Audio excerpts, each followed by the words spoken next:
Do you think there is a risk of a national unity crisis by way of Alberta should the Conservatives not win the election? Let's start with Preston Manning. This is the guy who was the leader of the Reform Party, sort of a populist Western movement that came to power. He was the leader of the official opposition from 1997 to 2000, right? He's this strong voice for folks in the West. Recently, he wrote something in the Globe and Mail that said, hey, if rest of Canada, and he said to me, I really want people in central Canada, I want people in Atlantic Canada to hear this. Rest of Canada, if you vote the Liberals in again, people in, this is his point of view, people in the West will be so frustrated with Liberal policies around resources, around, oil and energy, that there will be a real push, and the West could leave the country. Now, some of the challenges to what Mr. Manning is saying is that the support,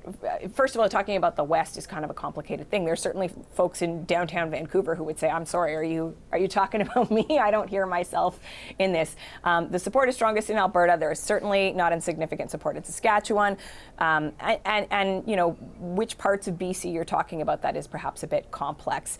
Mr. Manning pointed to a particular poll that he says shows that support is growing. I talked to the folks who did the poll. They say that's not actually what their data shows. So it is not clear to me that even the frustration that does clearly exist within parts of Alberta about some of the Liberal policies around resources, that it would ever get up to a bar where, I'm not talking forever, but in the medium term, that we would see this shoot up to a bar where there would actually be a referendum and a majority of people would be willing to leave the country. That said, I don't know that means that we should entirely dismiss what he's saying out of hand, even if the numbers don't necessarily reflect an imminent problem.